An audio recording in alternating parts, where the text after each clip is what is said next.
Hello guys, welcome to back Aksara Sunyi dalam pembahasan alur cerita Kimetsu no Yaiba season 4. Oke, tanpa berlama-lama langsung saja tenggelamkan ceritanya. Sats!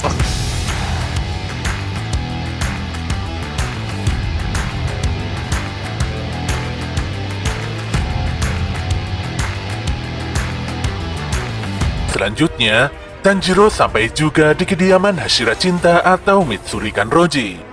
Kanroji pun menyambut kehadiran Tanjiro dengan sangat antusias. Gadis itu lantas mengajak Tanjiro masuk dan menyajikan sebuah panekuk yang sangat lezat. Setelah menikmati sajian tersebut, Kanroji meminta Tanjiro untuk mengenakan sebuah baju khusus.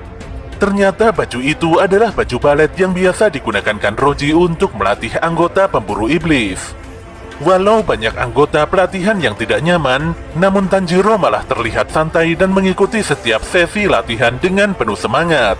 Kanroji menyampaikan bahwa untuk menajamkan jurus para pemburu iblis, mereka semua harus menjaga tubuhnya agar tetap fleksibel. Tubuh itu seharusnya lentur tanpa mengendur. Kanroji pun langsung memberikan contoh pada semua anggota untuk melenturkan tubuhnya. Awalnya seorang pemburu nampak begitu senang, karena dia dimentori secara langsung oleh Kanroji yang berparas cantik. Namun kenikmatan itu seketika buyar ketika Kanroji meregangkan kaki pemuda itu hingga menjerit kesakitan. Tanjiro pun begitu kaget dan tidak menyangka melihat metodologi latihan Kanroji yang sangat menyiksa. Menurutnya itu tidak ada bedanya dengan beradu kekuatan. Tanjiro benar-benar tidak bisa menyembunyikan rasa ketakutannya ketika Kanroji mengajaknya berlatih bersama. Dan benar saja, pemuda itu langsung meraung kesakitan setelah merasakan latihan fleksibilitas Mitsuri Kanroji. Pada hari berikutnya, Tanjiro tiba di tempat Iguro Obanai. Obanai sendiri sudah menantikan kedatangan Tanjiro. Namun sepertinya Hashira ular itu memiliki dendam pribadi pada Tanjiro. Bukan tanpa alasan, ternyata sebelumnya Kanroji selalu membicarakan banyak hal tentang Tanjiro. Obanai mengetahui hal itu karena Kanroji sendirilah yang menceritakannya lewat sepucuk surat. Jelas saja hal tersebut membuat amarah Obanai meledak-ledak. Obanai pun menegaskan bahwa dirinya tidak akan selembut Kanroji dalam melatih Tanjiro. Disinilah Tanjiro merasa bingung, apalagi sejak hari pertama dia sudah dibenci oleh sang Hashira ular. Tanpa basa-basi, Obanai langsung mengajak Tanjiro berlatih di sebuah ruangan, di mana di dalam ruangan itu dipenuhi oleh rintangan para anggota pemburu. Para pemburu pun tidak berkutik karena tubuhnya terikat pada balok kayu. Selain itu, mulut mereka disumpal hingga tidak bisa berkata apa-apa. Obanai mengikat para anggota karena mereka terlalu lemah dan gagal dalam berlatih. Bagi Obanai ini merupakan kejahatan. Kejahatan karena sudah membuang waktu, dan kejahatan karena telah membuat sang Hashira ular sangat kesal. Tentu saja Tanjiro sangat syok melihat kondisi mengerikan ini. Untuk menyempurnakan teknik berpedang Tanjiro, Obanai memaksa pemuda itu untuk mengayunkan pedangnya sambil menghindari rintangan para pemburu. Walau agak ngeri, Tanjiro pun hanya bisa pasrah dan menurut saja. Obanai pun memberikan Tanjiro sebuah pedang kayu, dan setelah itu dia memperagakan beberapa tebasan cepat yang mengenai sebuah sasaran di sela-sela tubuh para pemburu. Tanjiro pun begitu kagum melihat ayunan pedang Obanai yang sangat akurat. Ketika Tanjiro hendak mengayunkan pedangnya, dia malah jadi sangat tertekan melihat para pemburu iblis yang ketakutan. Para anggota pemburu pun berharap agar Tanjiro tidak sampai gagal dalam mengayunkan pedangnya. Jika sampai gagal, maka merekalah yang akan menjadi korbannya. Tanjiro pun mengayunkan pedangnya dengan sangat hati-hati. Namun hal itu justru membuat Obanai semakin kesal. Lelaki itu pun maju untuk melawan Tanjiro. Sayangnya Tanjiro mulai bimbang saat kembali mengayunkan pedang kayunya. Dia pun menerima konsekuensi kalau tubuhnya mendapatkan serangan mutlak dari Obanai. Pun demikian, Tanjiro tidak menyerah dan bertekad menyerang Obanai dengan sangat akurat. Namun lagi-lagi dia terpukul karena responnya begitu lambat. Tanjiro merasa bahwa dirinya tidak mungkin bisa menghadapi Obanai sembari memikirkan para anggota pemburu yang terikat. Tapi sebenarnya dia juga tidak ada waktu untuk memikirkan hal tersebut. Yang penting, dia harus berusaha semaksimal mungkin agar pedangnya tidak mengenai teman-temannya. Tanjiro sangat waspada dengan serangan Obanai, di mana pedang kayu Obanai bisa berbelok di antara ruang sempit, layaknya seekor ular yang mengincar mangsanya. Sayangnya usaha Tanjiro masih belum memberikan hasil yang maksimal. Walau sudah bertarung dengan keras melawan Hashira, tapi Tanjiro tidak mau membuang waktu dan terus berlatih hingga sore hari. Dia harus berlatih dengan serius agar tidak menjadi beban teman-temannya. Semangat Tanjiro pun membuat para anggota begitu malu dan kembali bangkit untuk melanjutkan latihan. Pada hari berikutnya, gerakan Tanjiro masih saja lambat dan belum bisa mengimbangi Obanai. Jika keadaan ini berlarut-larut, maka semua latihan menjadi percuma. Pada hari ketiga, lagi-lagi Tanjiro dibantai habis-habisan hingga mukanya memar. Sementara itu di hari yang keempat, Tanjiro berpikir keras dan menjadikan momen pertarungan ini layaknya duel di tengah hutan. Dia terus berlari sembari menghindari beberapa serangan kuat Obanai. Kini pemuda itu mulai mampu menyamakan ritme dan menyerang dengan cukup akurat. Hebatnya, Tanjiro sanggup melancarkan sebuah serangan mutlak hingga membuat Haori Obanai terpotong. Dengan terpotongnya Haori itu, Tanjiro dinyatakan lulus dan telah menyelesaikan pelatihan sang Hashira ular. Sayangnya, hingga waktu perpisahan tiba, Obanai masih saja kesal dan membenci Tanjiro. Tanpa membuang waktu, Tanjiro pun bergegas menuju tempat latihan Hashira selanjutnya. Namun di tengah jalan dia begitu kaget karena Zenitsu tiba-tiba muncul di hadapannya. Zenitsu sangat depresi dan ingin melarikan diri dari latihan ini. Sebelum menjelaskan detail permasalahannya pada Tanjiro, Zenitsu sangat terkejut melihat Sanemi tiba-tiba muncul dan mencengkeram kuat kepalanya. Zenitsu hanya memiliki dua pilihan, di mana yang pertama dia harus kembali latihan, atau yang kedua dibantai habis oleh Sanemi. Jelas saja Zenitsu langsung menjerit ketakutan. Sanemi yang semakin geram langsung memukul Zenitsu hingga pingsan di tempat. Tanjiro pun menggendong dan meminta maaf pada Zenitsu.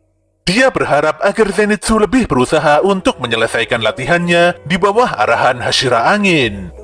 Tanjiro lantas menyapa Sanemi dengan begitu ramah. Tapi Sanemi acuh tak acuh karena belum mengakui Tanjiro sebagai seorang murid. Tanjiro sendiri sama sekali tidak mempermasalahkan hal itu, karena dia juga tidak mau mengakui Sanemi sebagai gurunya.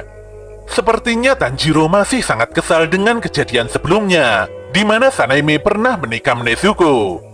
Jelas saja Sanemi langsung super kesal melihat tingkah pola Tanjiro. Siang itu Sanemi membantai para anggota pemburu iblis dengan begitu brutal. Melihat metode latihan yang sangat keras ini, maka tidak heran jika Zenitsu ingin kabur dari tempat ini.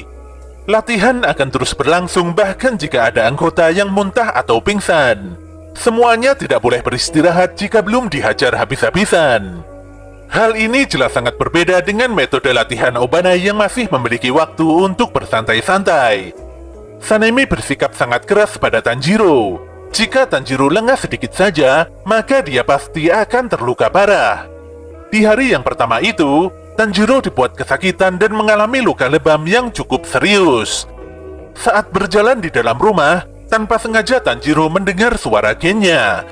Dia pun mencari asal suara itu, dan menemukan gennya yang berusaha mengajak Sanemi bicara.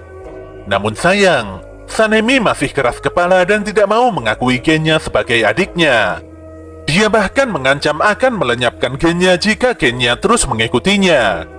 Lebih parahnya lagi, Sanemi tidak menemukan kelebihan apapun pada gennya. Jadi dia meminta agar gennya berhenti saja menjadi pasukan pemburu iblis. Jelas saja jawaban Sanemi itu membuat gennya sangat terpukul. Gennya pun berkata, walau tidak bisa menguasai teknik pernafasan, tapi dia memakan iblis untuk bisa terus berjuang. Anehnya, pernyataan gennya malah membuat amarah Sanemi langsung meledak. Dia pun bergerak cepat untuk menghancurkan kedua mata gennya. Untungnya Tanjiro segera bertindak dan menyelamatkan gennya.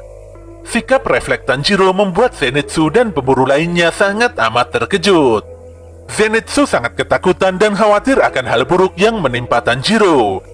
Tanjiro sendiri masih berusaha menghentikan sikap arogan Sanemi. Mudah saja bagi Sanemi untuk melenyapkan gennya.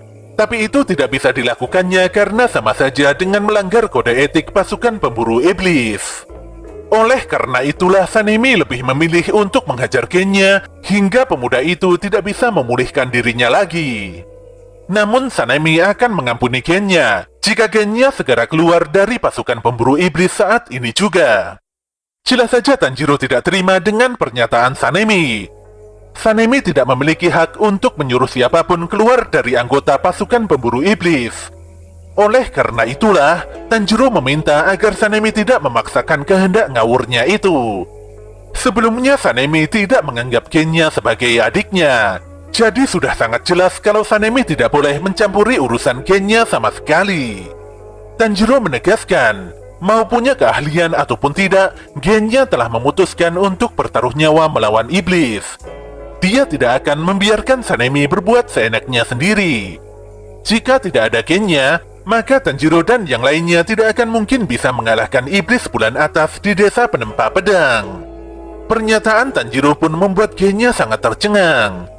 Disinilah Sanemi menjadi semakin bersemangat untuk menghajar Tanjiro. Dia langsung melesat dan melepaskan pukulan kuatnya pada tubuh Tanjiro. Namun Sanemi cukup tersentak setelah menyadari kalau Tanjiro mampu menahan tinju kerasnya. Selain itu, Tanjiro berhasil menendang leher Sanemi dengan tendangan kaki kanannya. Kejadian ini pun membuat Zenitsu dan yang lainnya benar-benar sangat tercengang. Tanjiro pun meminta tolong agar Zenitsu segera menyelamatkan Genya dan kabur dari tempat ini. Jelas saja Zenitsu sangat kesal pada Tanjiro karena sudah memanggil dan melibatkannya dalam urusan yang sangat berbahaya ini. Pun demikian, Zenitsu berusaha membawa Genya pergi menjauhi area pertarungan ini. Genya pun langsung memukul Zenitsu karena pemuda berambut kuning itu berkata buruk mengenai Sanemi. Hal ini pun membuat Zenitsu jadi bingung, padahal dia sudah berpihak pada Genya.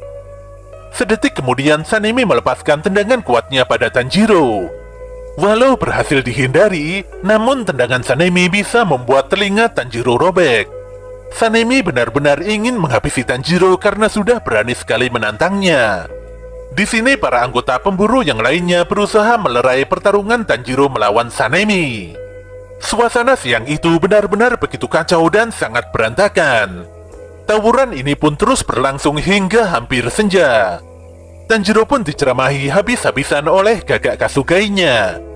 Selain itu, Tanjiro juga mendapatkan teguran dari markas pusat hingga pelatihannya bersama Hashira Angin harus ditangguhkan. Jadi pada akhirnya Tanjiro tidak bisa mempersatukan Shinasugawa bersaudara itu. Pada keesokan harinya, Tanjiro dan Zenitsu beranjak pergi menuju pelatihan Hashira selanjutnya. Setelah melalui perjalanan yang lumayan panjang, Zenitsu nampak mendengar sebuah suara, yang mana suara itu ternyata adalah suara air terjun. Keduanya pun sangat kaget saat menemukan Inosuke yang fokus berlatih keras di bawah guyuran air terjun bersama 3 orang anggota pemburu iblis lain. Mereka juga sangat ketakutan saat mendapati Himejima Gyomei yang berlatih keras di hamparan api panas yang menyala berkobar-kobar. Sambil menitikkan air matanya, Gyomei mengucapkan selamat datang pada Tanjiro dan Zenitsu di tempat latihannya. Gyomei menjelaskan pada Tanjiro dan Zenitsu bahwa faktor terpenting dalam bertarung adalah inti tubuh, khususnya tubuh pada bagian bawah. Jika menstabilkan diri dan memperkuat tubuh bagian bawah tersebut, maka serangan para pemburu akan semakin akurat serta pertahanannya juga semakin kokoh. Gyomei membagi pelatihannya menjadi 3 tahapan, di mana yang pertama adalah berlatih di bawah air terjun. Lalu yang kedua mengangkat 3 batang kayu yang cukup besar. Kemudian yang terakhir adalah mendorong sebuah batu besar dan memindahkannya sejauh 1 cho atau kurang lebih sekitar 109 meter. Pelatihan Gyomei hanyalah 3 kegiatan sederhana itu saja. Gyomei meniadakan pelatihan khusus di dalam bara api, karena dia sadar bahwa latihan tersebut sangat berbahaya bagi pemula. Zenitsu pun langsung pingsan, padahal Gyomei baru saja selesai menjelaskan semua model latihannya. Untuk menyadarkan Zenitsu, Gyomei lantas memerintahkan Tanjiro untuk membawa temannya itu masuk ke dalam sungai. Tak selang beberapa lama, Zenitsu langsung sadar setelah merasakan hawa dingin yang begitu menusuk di sekujur tubuhnya. Air sungai terasa begitu dingin karena memang saat ini masih musim dingin. Zenitsu benar-benar kesal dan marah-marah tidak karuan. Parahnya, walau sudah tidak di dalam sungai namun dia masih saja kedinginan luar biasa. Saking dinginnya, dia merasa kalau nyawanya bisa saja melayang seketika. Tanpa disangka saat itu juga Zenitsu bertemu kembali dengan Murata dan yang lainnya. Untuk menghangatkan tubuh, Murata menyarankan agar Zenitsu segera memeluk batu. Tentu saja tanpa banyak bicara, Zenitsu langsung memeluk sebongkah batu. Dan benar saja, Zenitsu merasakan kehangatan yang hakiki setelah memeluk batu di dekatnya itu. Sementara itu Tanjiro nampak memulai latihan pertamanya. Hawa dingin yang sangat menusuk membuatnya sadar bahwa pelatihan air terjun ini memang begitu berat. Ketika dia menemukan Inosuke yang masih berusaha melewati latihan ini, semangatnya pun kembali membara untuk juga ikut berjuang. Tapi di sini dia sadar kalau Inosuke sudah KO dan bahkan pingsan sambil berdiri. Tentu saja Tanjiro segera bergerak menyelamatkan Inosuke serta memberikan pertolongan pertama. Untungnya si Inosuke terselamatkan dan nampak masih sehat-sehat saja. Tanjiro pun kembali ke sungai untuk berlatih di bawah guyuran air terjun. Dia pun merasakan kalau terjangan air terjun ini begitu dingin dan sangat kuat. Murata mengingatkan agar Tanjiro fokus menjaga kesadarannya. Setelah beberapa saat, Tanjiro segera memeluk sebuah batu untuk menghangatkan tubuhnya. Dia sungguh tidak menyangka kalau air yang jatuh dari tempat tinggi bisa menjadi seberat itu. Namun Tanjiro dan Inosuke sudah jauh lebih baik daripada Murata. Apalagi saat pertama datang, Murata tidak bisa bertahan sama sekali melalui latihan air terjun ini. Siang itu semuanya nampak makan bersama. Inosuke benar-benar mengakui kehebatan Himejima Gyomei sang Hashira Batu. Sejak pertama datang, Inosuke sudah dibuat merinding oleh aura Gyomei. Disinilah Inosuke sangat yakin kalau Gyomei adalah pemburu iblis terkuat yang ada saat ini. Tanjiro pun setuju dengan pernyataan Inosuke. Ditambah lagi aroma Gyomei agak berbeda dari yang lainnya. Namun di sini Zenitsu masih belum percaya kalau Gyomei bisa memindahkan batu besar sejauh 1 cu. Sambil menangis dia berkata kalau Gyomei memang sengaja menyiksa anggota pemburu iblis seenaknya. Tapi Tanjiro menyanggahnya dan menjawab bahwa Gyomei bisa melakukannya. Sebenarnya Zenitsu ingin mendebat Tanjiro, tapi dia sangat tercengang setelah menyaksikan kekuatan mengerikan Gyomei yang bisa memindahkan batu super besar melebihi ukuran tubuhnya. Pun demikian dia sangat kesal pada sikap optimis Tanjiro yang seakan tidak memiliki beban di dalam pelatihan ini. Zenitsu sangat yakin kalau Gyomei adalah manusia tidak normal, dan dia juga yakin kalau otak Tanjiro sudah tidak sehat. Namun demikian, Zenitsu tetap berlatih bersama Tanjiro di dalam guyuran air terjun yang begitu deras itu. Setelah berhasil menyelesaikan latihan tahap pertama, Tanjiro segera berlatih mengangkat 3 batang kayu besar. Walau sangat amat kepayahan, hebatnya Tanjiro berhasil mengangkat 3 batang kayu tersebut hingga melaju pada pelatihan tahap akhir, yaitu mendorong batu. Pada malam harinya, bola mata Nakime masih terus mengamati pergerakan semua orang. Dia pun menemukan lebih dari 60% para anggota pemburu iblis. Tapi hingga detik ini dia masih belum bisa menemukan gadis iblis yang bisa menaklukkan matahari. Muzan pun memuji perkembangan kekuatan Nakime yang sangat luar biasa. Raja iblis itu lantas menunjuk sebuah lokasi, yang mana lokasi itu sepertinya masih belum dicek oleh Nakime. Nakime pun langsung melakukan penyelidikan. Dia langsung menemukan 2 anggota pemburu iblis yang sibuk berpatroli. Di sini Muzan memerintahkan Nakime untuk membuntuti kedua pemburu iblis itu. Muzan pun begitu yakin kalau Nezuko dan Ubuyashiki sebentar lagi akan segera ditemukan. Kembali pada Tanjiro, di mana dia berusaha menyelesaikan latihan terakhirnya. Tanjiro pun sangat kesulitan untuk mendorong batu besar di hadapannya. Walau sudah berusaha dengan sekuat tenaga, namun Tanjiro tergelincir dan pijakannya kalah. Bahkan tali sepatunya jebol hingga membuatnya terjerembab dan terjatuh.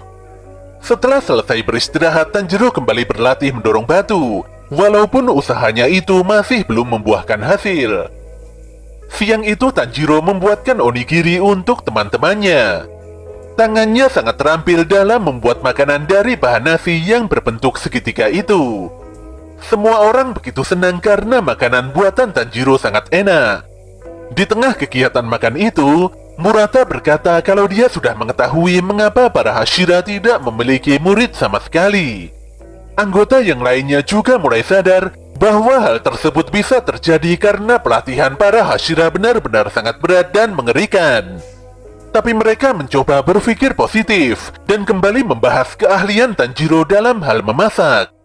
Tidak hanya ahli dalam membuat onigiri, sebagai anak tukang arang, Tanjiro juga sangat handal dalam memanggang ikan. Menurutnya, memasak itu hanya soal penggunaan panas yang tepat saja.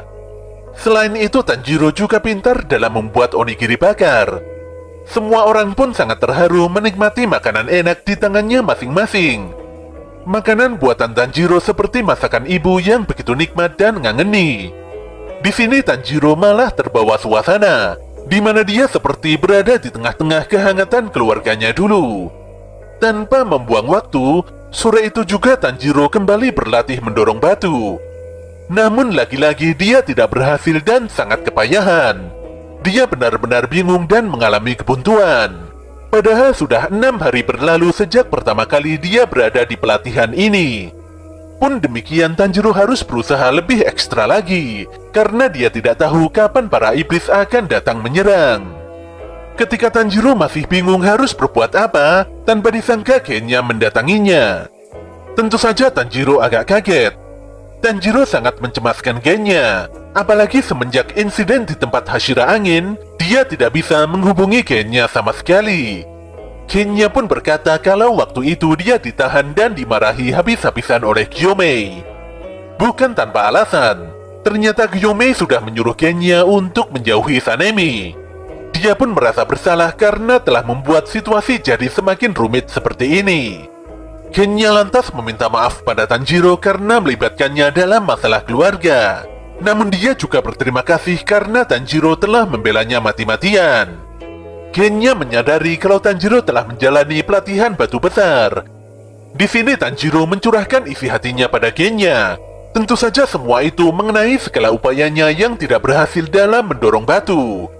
Ternyata Genya juga menjalani latihan batu besar, dan hebatnya dia bisa menyelesaikan latihan mengerikan tersebut. Genya lantas mengajarkan pada Tanjiro mengenai gerakan berulang, di mana untuk meningkatkan konsentrasi hingga ke titik maksimal, Tanjiro harus melakukan gerakan yang sudah ditentukan. Percakapan penting ini pun berlangsung hingga senja. Tanjiro pun sangat berterima kasih pada Genya, karena Genya sudah berbaik hati mau berbagi pengalaman berlatih bersama-sama. Sebenarnya Genya sudah meminta Tanjiro untuk tidak memaksakan diri, tapi dia tidak yakin karena Tanjiro adalah tipe orang yang tidak mau menyerah begitu saja. Setelah kepergian Genya, Tanjiro kembali melanjutkan latihannya. Dia mengingat kembali pesan penting Genya, di mana itu adalah teknik gerakan berulang yang memaksanya untuk membuka semua indera sekaligus. Sebelumnya Genya berkata, meski dia tidak bisa menggunakan teknik pernafasan, tapi dia masih bisa memindahkan batu besar jika menggunakan teknik gerakan berulang. Tanjiro mulai mendorong batu besar di hadapannya dengan teknik gerakan berulang. Ketika Gyomei dan Genya menggunakan gerakan ini, mereka mengingat kembali kenangan tentang amarah dan rasa sakit. Dengan melakukan hal itu, mereka bisa meningkatkan detak jantung dan suhu tubuhnya. Berbekal pengetahuan tersebut, Tanjiro bisa menggerakkan batu besar di hadapannya walau hanya sedikit saja. Malam itu Tanjiro kembali berdiskusi bersama Genya tentang gerakan berulang. Genya pun bertanya, di saat seperti apa emosi Tanjiro benar-benar memuncak.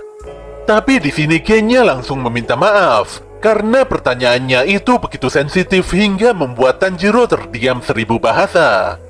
Namun Tanjiro tidak mempermasalahkan hal itu. Genya pun begitu yakin kalau Tanjiro bisa melewati latihan beratnya itu. Sebelum fajar menyingsing, Tanjiro pun kembali berlatih di tempat latihannya. Dia berusaha mengatur pola nafasnya, dan dia percaya bahwa gerakan berulang bisa meningkatkan konsentrasi hingga ke batas maksimal. Dia pun membayangkan wajah keluarga yang sangat disayanginya. Kemudian dia mengingat jelas pesan Rengoku Gyojuro, di mana Hashira api itu meminta Tanjiro untuk terus mengobarkan semangat di hatinya. Saat itu juga tanda pemburu iblis Tanjiro bangkit, dan dia mampu menggeser sedikit batu besar di depannya. Zenitsu dan Inosuke pun kaget melihat Tanjiro berlatih sangat keras seperti itu. Keringat Tanjiro nampak bercucuran deras, dan dia kembali menekan batu di hadapannya dengan teknik gerakan berulang. Tanjiro terus mengulangi teknik gerakan berulangnya itu, hingga tanpa disadari matahari pagi bersinar terang. Tubuh Tanjiro mulai menguasai sepenuhnya gerakan berulang, seiring dengan kenangan terbaiknya bersama orang-orang yang begitu penting baginya. Dia pun memantapkan tekanan tangannya, dan mengulangi terus proses tersebut hingga batu besar di hadapannya itu bergerak beberapa meter. Jelas saja situasi ini membuat Inosuke dan Zenitsu benar-benar sangat terkejut. Zenitsu begitu terkagum-kagum melihat Tanjiro berhasil mendorong batu besar. Sementara Inosuke sangat kesal karena dia sudah dikalahkan oleh si Tanjiro. Hebatnya, Tanjiro terus mendorong batu besar itu dengan sekuat tenaga hingga bisa bergeser lebih jauh dari sebelumnya. Sementara itu di dalam kastil tidak terbatas, Muzan nampak bertanya-tanya tentang apa yang sebenarnya sedang direncanakan Kagaya Ubuyashiki. Dia juga mempertanyakan bagaimana wujud panglima tertinggi dari pasukan pemburu iblis itu yang sebenarnya. Tanjiro tidak bisa berhenti begitu saja setelah berhasil menggeser batu besar di hadapannya. Jika lengah sedikit saja, bisa-bisa dia langsung lemas serta kehilangan kekuatannya. Tanjiro bertekad untuk mendorong batu besar di hadapannya itu lebih jauh lagi. Dia lantas menggunakan seluruh kekuatan yang ada di tubuhnya, dan hebatnya usahanya bisa berhasil dengan sempurna. Inosuke pun tidak terima melihat kegigihan Tanjiro. Dia pun berusaha mendorong batu besar miliknya sendiri dengan seluruh kekuatannya. Hebatnya, si topeng babi itu berhasil mendorong batu tersebut dengan bermodalkan seluruh otot-ototnya. Kejadian ini pun membuat Zenitsu sangat kesal, karena hanya dirinya lah yang masih belum berhasil menyelesaikan latihan mendorong batu. Tanpa diduga, burung gereja pendamping Zenitsu yang diketahui bernama Juntaro memberikan sepucuk surat. Awalnya Zenitsu tidak mau diganggu, dan dia benar-benar mengabaikan kehadiran Juntaro. Namun setelahnya dia sadar bahwa surat yang dibawa Juntaro tersebut memang begitu penting. Tanjiro sendiri masih berusaha keras untuk memindahkan batu besar sejauh 1 jo. Keringatnya bercucuran dengan sangat deras.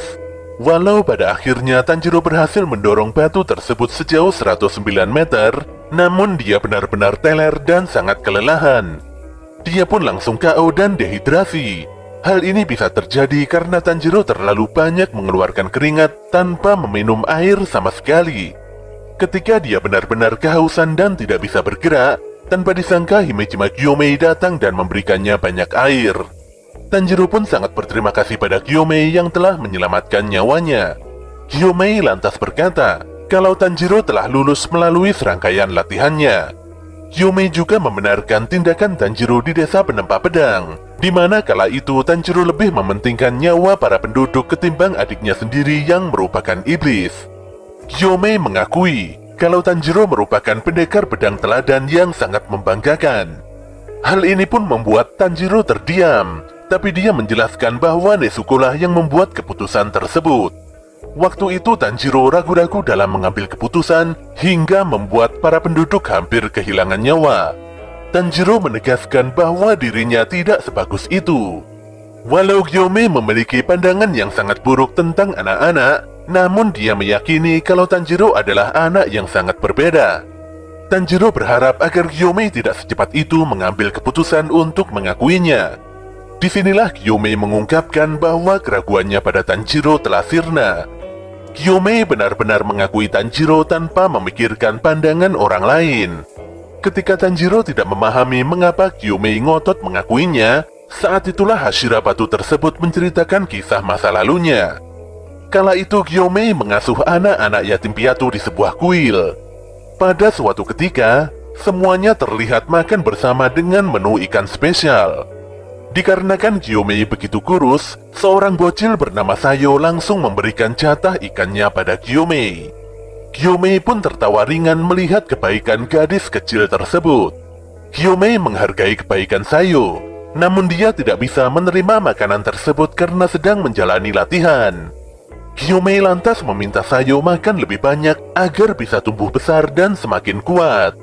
Semuanya pun makan bersama dalam suasana yang begitu hangat dan menyenangkan. Meski tidak memiliki hubungan darah, namun mereka bisa rukun dan saling menolong satu sama lain layaknya keluarga. Ya, setidaknya hanya itulah yang awalnya ada di pikiran Gyomei. Tapi pada suatu ketika, seorang bocah yang diketahui bernama Kaigaku telah melanggar sebuah pantangan besar. Kaigaku harus bertemu dengan iblis karena dia tidak berhasil kembali ke kuil sebelum gelap. Untuk menyelamatkan dirinya sendiri, Kaigaku tega membiarkan iblis mendatangi Gyomei dan 8 bocah lainnya di dalam kuil. Malam itu suasana nampak begitu hening. Di tempat asal Gyomei, pengetahuan tentang ancaman iblis masih tetap bertahan. Gyomei pun sudah terbiasa membakar dupa bunga Fuji pada setiap malam. Parahnya, Kaigaku malah memadamkan dupa tersebut dan menghancurkan api pembakarnya. Jelas saja hal tersebut membuat si iblis bebas bergerak dan melakukan apapun semaunya. Ketika Gyomei sadar, tanpa diduga 4 anak sudah bersimbah darah dan meregang nyawa. Gyomei pun berusaha sekuat tenaga untuk melindungi 4 bocah yang tersisa. Sayangnya 3 bocah langsung kabur dan tidak mau mendengarkan instruksinya. Jelas saja mereka bertiga tewas dalam kondisi yang sangat mengenaskan. Saat ini hanya Sayo seorang yang mau mendengarkan perintah Gyomei. Tentu saja Gyomei akan berusaha serius melindungi Sayo. Dia pun melawan si iblis dengan mengerahkan seluruh kekuatannya. Walau kepalanya tersayat, namun Gyomei berhasil menghancurkan kedua tangan si iblis. Gyomei terus memukuli kepala iblis tersebut hingga pagi hari. Semua itu dilakukannya hanya demi melindungi Sayo seorang. Sayangnya Sayo malah berkata pada semua orang bahwa Gyomei adalah monster yang telah menghabisi semua orang di tempat ini. Walau kenyataan ini sangat menyakitkan, tapi Gyomei memaklumi kalau kejadian itu sangat berat bagi Sayo. Bagaimanapun juga, Sayo adalah bocil berumur 4 tahun yang sebenarnya tidak memahami apa-apa. Tapi tetap saja, Gyomei masih berharap agar Sayo menghargai tindakannya. Lelaki itu ingin Sayo berterima kasih. Setidaknya kata terima kasih itu sangat berarti untuk menyelamatkan Gyomei sendiri. Tanpa sadar, Gyomei meneteskan air matanya. Dia terus memikirkan para bocah yang hanya mementingkan dirinya sendiri. Bagaimana tidak, mayat iblis yang dihajarnya tiba-tiba lenyap menjadi abu dan menghilang setelah terpapar sinar matahari. Gyomei pun dijebloskan ke dalam penjara dengan tuduhan membantai para bocah. Jika saja Ubuyashiki tidak menolongnya, mungkin Gyomei sudah dieksekusi dari dulu.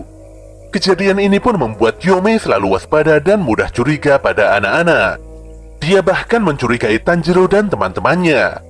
Tapi Tanjiro tidak pernah kabur dan mengalihkan pandangannya. Selain itu, Tanjiro tidak pernah berbohong dan suka berterus terang, serta memiliki pendirian yang sangat teguh. Meski nampak sederhana, tapi tidak semua orang bisa bertahan seperti Tanjiro. Gyomei benar-benar mengakui ketangguhan Tanjiro, dan dia begitu yakin karena mata batinnya telah berkata demikian. Oleh karena itulah, mulai detik ini Gyomei akan membantu Tanjiro sekuat tenaga, agar pemuda itu tidak menyimpang dari jalan kebenaran. Mendengar kisah menyedihkan Gyomei, tak ayal membuat Tanjiro menangis sesenggukan. Dia pun berterima kasih dan berjanji untuk berjuang dengan sepenuh hatinya. Gyomei pun mengusap kepala Tanjiro, seperti dia mengusap kepala Sayo dulu. Gyomei lantas berkata kalau Tanjiro telah menyelesaikan latihannya dengan sangat baik. Pada keesokan paginya, Tanjiro, Kenya, dan Inosuke terlihat makan bersama-sama. Kenya menilai kalau Gyomei adalah sosok yang baik hati. Meski awalnya Gyomei tidak mau menerima Kenya sebagai muridnya, namun Hashira Batu itu berubah pikiran setelah merasakan aura Kenya yang bisa memakan iblis. Dia juga memperkenalkan Kenya pada Gojo Shinobu untuk memeriksakan keanehan tubuhnya. Tapi Gojo selalu memarahi Kenya dengan begitu ketus karena ketidakmampuan pemuda itu dalam menguasai teknik pernafasan. Setelah makan, Tanjiro berniat mengajak Kenya ke tempatnya Gyu. Awalnya Kenya tidak mau karena dia belum menyelesaikan latihan mendorong batu. Namun wajah Kennya seketika berubah saat Tanjiro mengungkapkan bahwa dia ingin mengobrolkan hal penting mengenai Hashira Angin alias Sanemi. Sesaat kemudian, Tanjiro mendatangi Zenitsu di pinggiran sungai untuk membagikan ikan bakar buatannya. Tanjiro lantas berpamitan pada Zenitsu untuk pergi menuju pelatihan Hashira selanjutnya. Sebenarnya Tanjiro agak mengkhawatirkan Zenitsu, apalagi belakangan ini Zenitsu tidak banyak bicara. Walau nampak amburadul, tapi Zenitsu terlihat lebih tenang dalam latihannya kali ini. Dia bersyukur Tanjiro telah berhasil menyelesaikan latihannya. Dia juga meminta Tanjiro untuk terus berjuang dan tidak terlalu mencemaskannya. Tanjiro pun terpaksa pergi meninggalkan Zenitsu yang masih terlihat serius dalam menyelesaikan latihannya. Zenitsu memang belum bisa menyusul Tanjiro dan Inosuke yang sudah berhasil mendorong batu hingga Satuju. Sambil menggenggam erat surat dari Juntaro, Zenitsu terlihat sangat serius karena ada hal penting yang harus dia tuntaskan di tempat ini. Beberapa saat kemudian Tanjiro telah sampai di kediaman Tomioka Gyu. Dia pun segera bergegas ketika mendengar suara pedang kayu yang saling bertabrakan. Ternyata suara tersebut berasal dari ayunan pedang kayu milik Sanemi dan Gyu. Keduanya berlatih tanding dengan sangat serius. Alur pertarungan keduanya berlangsung sangat cepat, hingga membuat Tanjiro benar-benar sangat terkejut. Sanemi terus menekan Gyu dengan gelombang serangan anginnya, sementara Gyu selalu meladeni setiap serangan Sanemi itu sembari melesatkan teknik pernafasan airnya. Anehnya, walau pertarungan ini berlangsung dengan tempo yang begitu cepat, namun Tanjiro mampu melihat pergerakan kedua Hashira tersebut dengan sangat jelas. Mungkin itu bisa terjadi karena Tanjiro telah berhasil membangkitkan tanda pemburu iblisnya. Sanemi memang benar-benar agresif dan sangat brutal, tapi Gyu sanggup menghadapinya dengan sikap tenang. Sayangnya duel ini harus terhenti karena pedang kayu kedua Hashira tersebut patah begitu saja. Tapi Sanemi tidak puas dan dia masih ingin bertarung dengan menggunakan tangan kosong. Disitulah Tanjiro langsung menghentikan Sanemi, karena dia tidak ingin para Hashira saling bermusuhan. Jelas saja Sanemi sangat muak dengan kemunculan Tanjiro. Dia pun mengumpat Tanjiro dengan sangat keras, apalagi Tanjiro seakan meremehkan dengan membuatkan Sanemi kue mochi kacang merah. Bukan tanpa alasan, ketika sedang menjalankan pelatihan bersama Hashira Angin itu, Tanjiro selalu mencium aroma beras mochi yang dilengkapi dengan pasta kacang merah. Selain itu ada juga aroma teh matcha yang cukup harum di dekatnya. Gyu pun ingin memastikan apakah Sanemi memang benar-benar menyukai mochi kacang merah. Sanemi pun begitu geram, dan dia langsung memukul Tanjiro dengan sangat keras hingga pemuda itu pingsan di tempat. Ketika sadar dari pingsannya, Tanjiro sudah tidak melihat sosok Sanemi lagi. Gyu pun berkata kalau Sanemi marah-marah nggak jelas dan pergi entah kemana. Tanjiro lantas bertanya mengapa Gyu berkelahi dengan Sanemi. Di sini Gyu mencoba menjelaskan bahwa mereka sebenarnya tidak sedang berkelahi. Ini merupakan latihan sparring yang sudah menjadi satu bagian di dalam pelatihan Hashira. Tanpa berdosa, Tanjiro langsung meminta maaf karena dia telah salah sangka. Tapi Gyu tidak mempermasalahkan hal itu sama sekali. Yang jadi masalah utamanya adalah Gyu yang pendiam dan tidak pintar bicara. Ditambah lagi Sanemi selalu saja temperamental dan marah-marah terus. Pun demikian Gyu merasa senang karena bisa mengetahui makanan favorit Sanemi dari Tanjiro. Mulai detik ini, dia akan menaruh mochi kacang merah di bajunya dan memberikan kue tersebut setiap kali bertemu Sanemi. Dengan polosnya Gyu berharap kalau tindakannya itu akan membuatnya jadi lebih akrab dengan Sanemi. Ketika malam menjelang, Sanemi nampak berjalan sendirian menuruni banyak anak tangga di lokasi latihan. Dia sungguh tidak menyangka mengapa Obanai dan Tokito malah membolos latihan di saat penting seperti ini. Sanemi harus banyak latihan sparring dengan para Hashira agar kemampuannya semakin meningkat. Dari begitu banyaknya hal penting yang harus dipikirkannya, Sanemi malah teringat Tanjiro yang tadi siang menawarkan mochi kacang merah. Lagi-lagi dia mengumpat karena Tanjiro sudah mengganggu waktu latihannya. Langkahnya pun tiba-tiba terhenti, dan tanpa diduga Sanemi berhasil menangkap makhluk aneh dengan tangan kosongnya. Ternyata makhluk tersebut adalah salah satu bola mata Nakime. Bola mata itu pun langsung hancur menjadi abu dan hilang diterpa angin. Walau awalnya Sanemi tidak mengetahui dengan pasti apa sebenarnya sosok itu, tapi pada akhirnya dia sadar kalau selama ini ada iblis penyusup yang memantau setiap pergerakan para pemburu iblis dengan leluasa. Parahnya, iblis yang dimaksud itu adalah Kibutsuji Muzan. Di malam yang sangat sunyi itu, Muzan berjalan tenang memasuki kediaman Kagaya Ubuyashiki. Pelan tapi pasti, sosok Raja Iblis tersebut nampak terus melangkahkan kakinya memasuki gerbang rumah yang begitu besar. Pada akhirnya Muzan berhasil menyingkap tabir yang selama ini membuatnya kesulitan menemukan markas pemburu iblis. Dia pun tiba di hadapan Ubuyashiki, di mana hingga saat ini pemimpin tertinggi pasukan pemburu iblis itu masih terbaring lemah ditemani istrinya. Muzan pun tersenyum melihat Kagaya Ubuyashiki yang terbaring lemah tidak berdaya. Namun demikian Ubuyashiki malah tenang setelah memastikan bahwa sosok di hadapannya itu benar-benar Kibutsuji Muzan, iblis terkutuk yang selama 1000 tahun ini dikejar-kejar oleh keluarganya beserta pasukan pemburu iblis. Ubuyashiki pun bertanya pada Amane tentang bagaimanakah rupa Muzan yang sebenarnya. Amane lantas menjawab bahwa Muzan terlihat seperti lelaki berusia 25-30 tahun. Tapi matanya berwarna belum tua dan pupil matanya pipih menyerupai mata kucing. Setelah mengetahui ciri-ciri Muzan, Ubuyashiki lantas berkata bahwa dia sudah menduga kedatangan Raja Iblis tersebut. Ubuyashiki yakin kalau Muzan sangat marah padanya. Jadi tidak heran jika Muzan berniat memusnahkan Ubuyashiki secara personal. Muzan pun sangat kecewa dengan Ubuyashiki, apalagi kepala keluarga yang selalu mengganggunya selama 1000 tahun itu kini dalam keadaan jelek dan menyedihkan. Muzan menilai kalau Ubuyashiki hanya tinggal menunggu ajal saja. Ubuyashiki pun tidak menyangkal pernyataan Muzan, di mana setengah tahun yang lalu ada dokter yang bilang bahwa Ubuyashiki akan meninggal dunia dalam beberapa hari lagi. Meski muntah-muntah darah, tapi Ubuyashiki masih bisa bertahan hidup hingga saat ini. Sang dokter pun jadi bingung dan kehilangan kata-kata. Semua itu bisa terjadi karena Ubuyashiki memiliki tekad yang sangat luar biasa untuk mengalahkan Muzan. Ubuyashiki lantas melanjutkan bahwa dia memiliki garis keturunan yang sama dengan Muzan. Tapi hubungan darah ini terasa begitu jauh karena Muzan terlahir 1000 tahun yang lalu.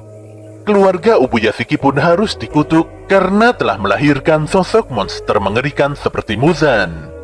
Setiap anak yang lahir dari keluarga Ubuyashiki menjadi begitu lemah dan lekas meninggal dunia.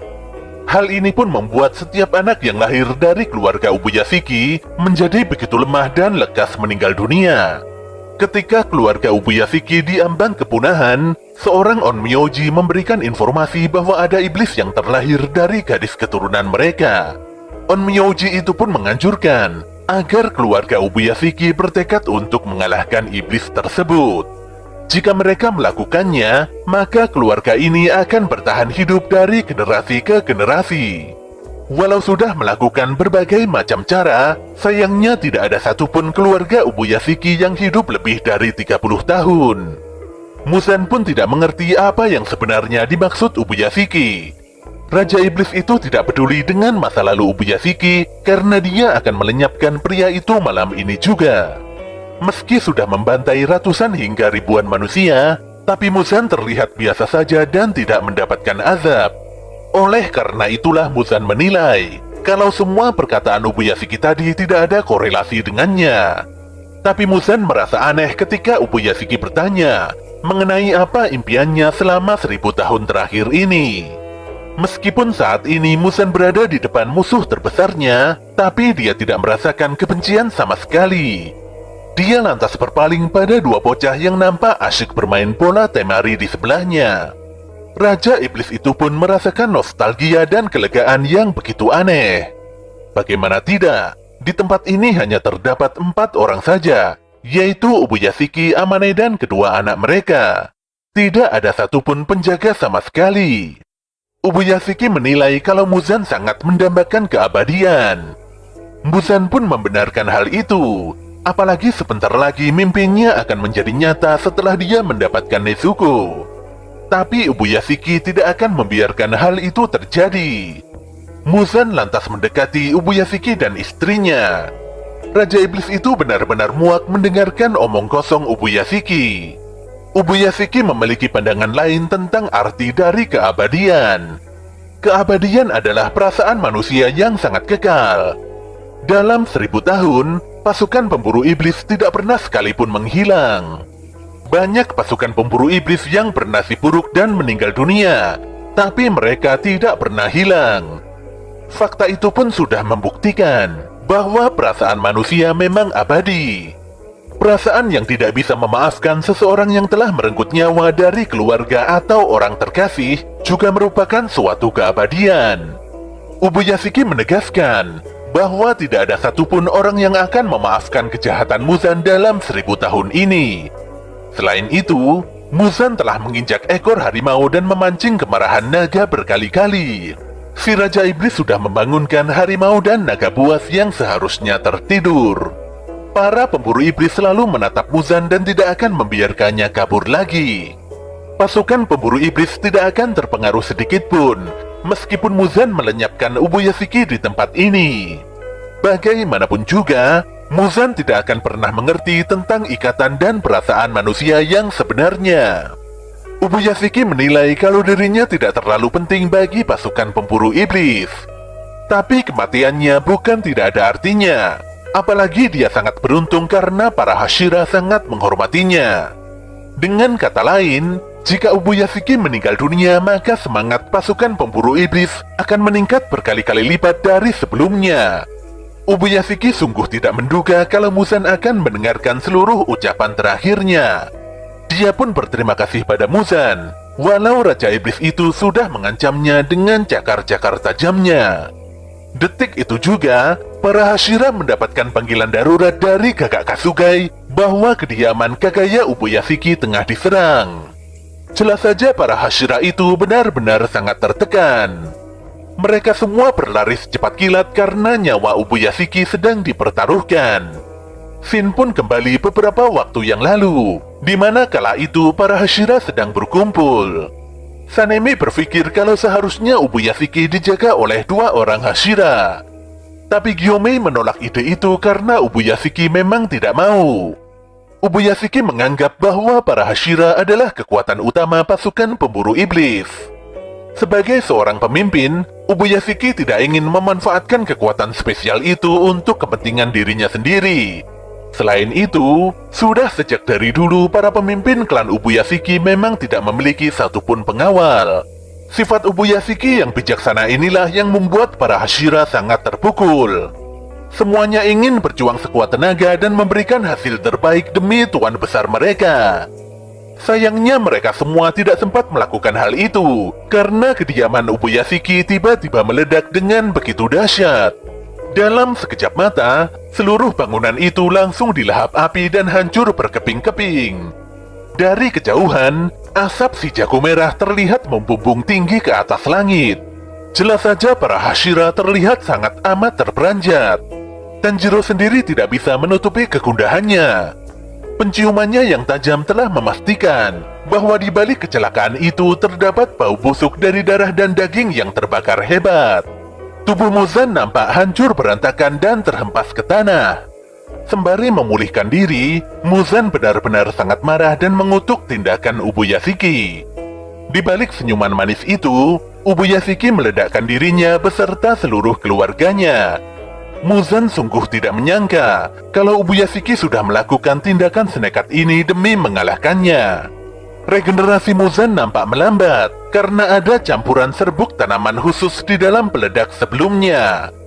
Muzan pun sadar bahwa ini dilakukan Ubuyashiki untuk melemahkan kekuatannya selama mungkin. Raja Iblis ini pun sangat waspada karena dia yakin kalau masih ada serangan lain yang disembunyikan Ubuyashiki. Muzan mampu merasakan hawa keberadaan manusia yang berkumpul. Dia pun menduga kalau mungkin para manusia itu adalah Hashira. Tapi instingnya berkata lain, dan ini merupakan sesuatu yang sangat berbeda. Ubuyashiki sengaja menjadikan dirinya umpan untuk menghancurkan Muzan. Kemarahan dan kebencian Ubuyashiki pada Muzan sebenarnya memang sangat besar. Walau cukup panik, tapi Muzan berusaha menenangkan diri dan fokus meregenerasi tubuhnya. Ketika kondisi tubuhnya mulai membaik, tanpa disangka Muzan diserang duri-duri tajam bercabang yang menghujam masuk hingga ke dalam tubuhnya. Dia pun sadar kalau serangan ini merupakan teknik darah iblis. Tapi dia cukup bingung siapakah pemilik teknik darah iblis ini. Ketika Muzan berusaha melepaskan diri, tanpa disangka Tamayo melesat dan menghunuskan tangannya ke dalam perut si Raja Iblis. Jelas saja Muzan sangat kaget, apalagi Tamayo sengaja mendekatinya dengan memakai teknik darah iblis tidak terlihat. Tamayo pun berkata, kalau teknik darah iblis ini adalah milik orang yang diubah Muzan menjadi iblis di Asakusa.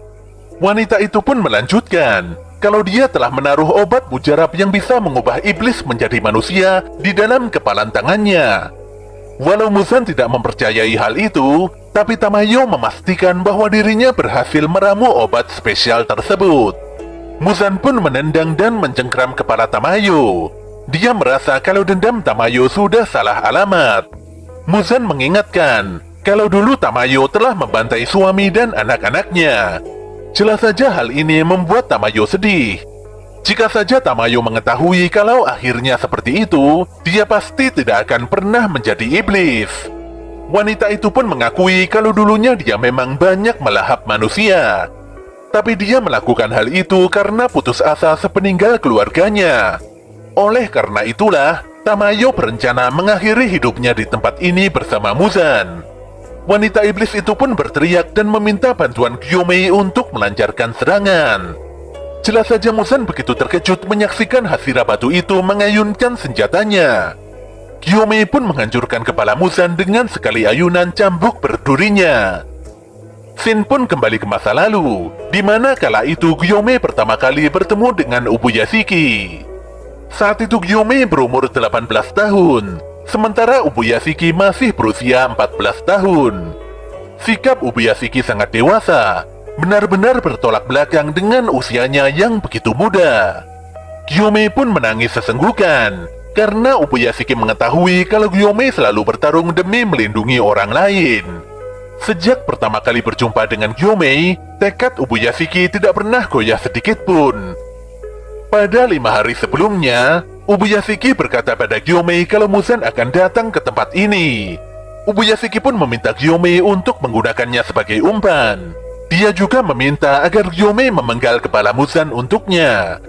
Ubuyashiki menjelaskan bahwa ini adalah instingnya yang tidak bisa dijelaskan secara logika. Gyomei sendiri mengakui kekuatan spesial tuannya itu. Dari zaman dulu, klan Ubuyashiki memang memiliki insting yang sangat tajam. Sebagian orang menyebut kemampuan ini sebagai kekuatan yang bisa melihat masa depan. Dengan berkah kekuatan itu, klan Ubuyashiki bisa mengumpulkan kekayaan dan terhindar dari berbagai krisis. Ubuyashiki sangat yakin kalau para Hashira lain pasti tidak mau menggunakannya sebagai umpan. Untuk itulah Ubuyashiki mempercayakan semua rencananya hanya pada Gyomei seorang. Gyomei pun meneteskan air matanya setelah mendengar perkataan Ubuyashiki. Dia akan melakukan apapun sesuai permintaan tuannya. Ubuyashiki pun berterima kasih pada Gyomei, dan dia berharap tidak ada lagi pasukan pemburu iblis yang meninggal dunia karenanya. Ubuyashiki menginformasikan bahwa Muzan hanya bisa dihancurkan dengan sinar mentari. Jika Gyomei telah memenggalnya dan iblis itu tidak mati, maka Gyomei harus bisa bertahan hingga matahari terbit.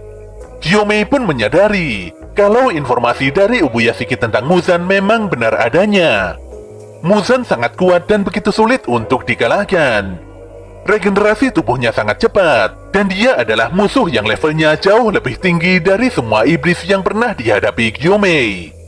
Walau sudah diserang dengan begitu brutal, tapi kekuatan Muzan masih sangat besar. Gyomei harus membawa monster mengerikan itu ke tempat di mana dia bisa dijangkau oleh sinar matahari. Ketika Gyomei hendak menyerang Muzan kembali, tanpa disangka Raja Iblis itu melesatkan teknik darah iblisnya. Tapi Gyomei tetap melesat dan menghalau semua serangan Muzan dengan senjata kusarigamanya. Teknik pernafasan batu jurus ketiga Gyomei yang bertajuk kulit batu membuat serangan mengerikan Muzan seakan tidak berguna. Detik itu juga seluruh Hashira telah tiba, dan mereka semua melihat pertarungan Gyomei yang begitu dramatis. Ketika Tanjiro tiba, dia langsung tersulut emosi melihat sosok yang sangat dibencinya. Ya, sosok iblis terkutuk itulah yang telah merenggut nyawa seluruh keluarga besarnya. Gyomei pun berteriak keras dan mengatakan kalau iblis di hadapannya itu adalah Kibutsuji Muzan. Jelas saja semua Hashira sangat meradang dan mereka segera melesat untuk menghabisi Muzan. Tidak tanggung-tanggung, semua Hashira nampak melesatkan serangan pamungkas mereka masing-masing. Tapi anehnya si Muzan malah tersenyum mengerikan. Dan ternyata dia telah memerintahkan Akime untuk memasukkan seluruh Hashira di dalam Infinity Castle atau kastil tidak terbatas. Semua orang pun sangat terkejut karena kehilangan pijakan kakinya. Mereka semuanya tersedot dan jatuh ke dalam tempat antah berantah. Tidak hanya para Hashira, bahkan Genya Inosuke dan para pemburu iblis lainnya juga terjatuh ke dalam dunia lain itu. Saat ini bisa dipastikan bahwa tidak ada satupun pemburu iblis yang lolos dari kastil tidak terbatas. Genya pun begitu bingung dengan situasi yang dihadapinya saat ini.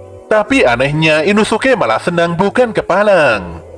Sementara itu Zenitsu yang biasanya nampak urakan dan sangat penakut, kini malah terlihat begitu kalem dan seakan siap bertarung habis-habisan. Semua Hashira nampak terjatuh semakin dalam dan terus ke dalam. Saat itu Tanjiro yang berhasil menapakkan kakinya memandang Muzan dengan penuh amarah. Muzan sendiri merasa di atas angin, dan malam ini dia akan membantai para pemburu iblis hingga tidak tersisa. Walau Tanjiro kembali dijatuhkan Akime, tapi dia memastikan akan memasukkan Muzan ke dalam neraka. Pemuda itu menegaskan bahwa dia tidak akan membiarkan Muzan kabur lagi. Dengan kemarahan yang sangat luar biasa, Tanjiro bertekad akan mengalahkan Kibutsuji Muzan dengan seluruh kekuatannya. Sad ending.